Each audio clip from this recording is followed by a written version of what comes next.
ಎಲ್ಲರಿಗೂ ನಮಸ್ಕಾರ. ಈಗ ಬರುವ ಮಾಘ ಶುದ್ಧ ಷಷ್ಠಿ, ಸ್ಕಂದ ಷಷ್ಠಿ ಅಂತ ಹೇಳಿ ಸುಬ್ರಹ್ಮಣ್ಯ ಸ್ವಾಮಿಗೆ ಅರ್ಪಿತವಾದಂತಹ ಒಂದು ದಿನ. ಈ ದಿನ ನಾವೆಲ್ಲರೂ ಸಹ ಶ್ರೀ ಕಾರ್ತಿಕೇಯ ಕರಾವಲಂಬ ಸ್ತೋತ್ರ ಅಂತ ಹೇಳಿ ಕೇವಲ 5 ಶ್ಲೋಕಗಳಿದೆ. ಇದನ್ನು ಕಲಿತು ಹೇಳಿ ಧನ್ಯರಾಗೋಣ.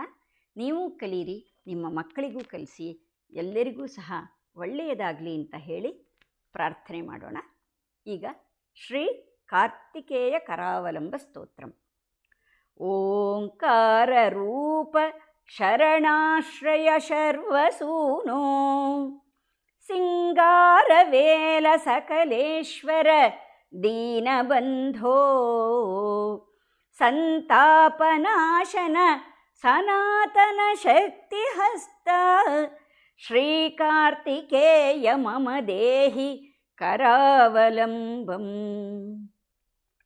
ಓಂಕಾರ ರೂಪ ಶರಣಾಶ್ರಯ ಶರ್ವಸೂನೋ ಸಿಂಗಾರವೇಲ ಸಕಲೇಶ್ವರ ದೀನಬಂಧೋ ಸಂತಾಪನಾಶನ ಸನಾತನ ಶಕ್ತಿಹಸ್ತ ಶ್ರೀಕಾರ್ತಿಕೇಯ ಮಮ ದೇಹಿ ಕರಾವಲಂಬಂ. ಪಂಚಾದ್ರಿವಾಸ ಸಹಜಾಸುರ ಸೈನ್ಯನಾಥ ಪಂಚಾಮೃತ ಪ್ರಿಯ ಗುಹ ಸಕಲಾಧಿವಾಸ ಗಂಗೇಂದು ಮೌಳಿತನಯ ಮಯಿಲ್ವಾಹನಸ್ಥ ಶ್ರೀಕಾರ್ತಿಕೇಯ ಮಮ ದೇಹಿ ಕರಾವಲಂಬಂ. ಪಂಚಾದ್ರಿವಾಸ ಸಹಜಾಸುರ ಸೈನ್ಯನಾಥ ಪಂಚಾಮೃತ ಪ್ರಿಯ ಗುಹ ಸಕಲಾಧಿವಾಸ ಗಂಗೇಂದು ಮೌಳಿತನಯ ಮಯಿಲ್ವಾಹನಸ್ಥ ಶ್ರೀಕಾರ್ತಿಕೇಯ ಮಮ ದೇಹಿ ಕರಾವಲಂಬಂ. ಆಪದ್ವಿನಾಶಕ ಕುಮಾರಕ ಚಾರುಮೂರ್ತೆ ತಾಪತ್ರಯಾಂತಕ ದಾಯಾಪರತಾರಕಾರೇ ಆರ್ತಾಭಯಪ್ರದ ಗುಣತ್ರಯ ಭವ್ಯರಾಶೇ ಶ್ರೀಕಾರ್ತಿಕೇಯ ಮಮ ದೇಹಿ ಕರಾವಲಂಬಂ.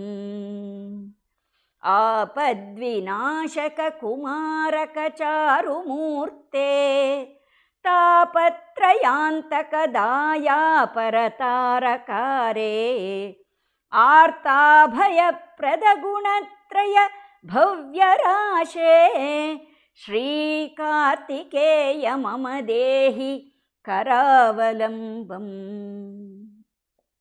ವಲ್ಲೀಪತೆ ಸುಕೃತದಾಯಕ ಪುಣ್ಯಮೂರ್ತೆ ಸ್ವರ್ಲೋಕನಾಥ ಪರಿಸೇವಿತ ಶಂಭುಸೂನೋ ತ್ರೈಲೋಕ್ಯನಾಯಕ ಷಡಾನನ ಭೂತಪಾದ ಶ್ರೀಕಾರ್ತಿಕೇಯ ಮಮ ದೇಹಿ ಕರಾವಲಂಬಂ.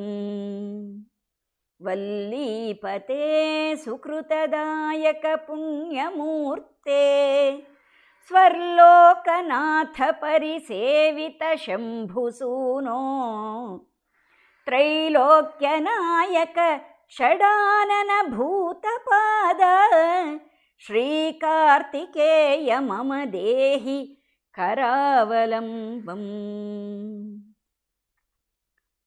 ಜ್ಞಾನಸ್ವರೂಪ ಸಕಲಾತ್ಮಕ ವೇದ ವೇದ್ಯ ಜ್ಞಾನಪ್ರಿಯಾಖಿಲ ದುರಂತ ಮಹಾವನಘ್ನೇ ದೀನವನ ಪ್ರಿಯ ನಿರಮಯ ದಾನ ಸಿಂಧೋ ಶ್ರೀಕಾರ್ತಿಕೇಯ ಮಮ ದೇಹಿ ಕರಾವಲಂಬಂ. ಜ್ಞಾನಸ್ವರೂಪ ಸಕಲಾತ್ಮಕ ವೇದ ವೇದ್ಯ ಜ್ಞಾನಪ್ರಿಯಾಖಿಲ ದುರಂತ ಮಹಾವನಘ್ನೇ ದೀನವನ ಪ್ರಿಯ ನಿರಮಯ ದಾನ ಸಿಂಧೋ ಶ್ರೀಕಾರ್ತಿಕೇಯ ಮಮ ದೇಹಿ ಕರಾವಲಂಬಂ.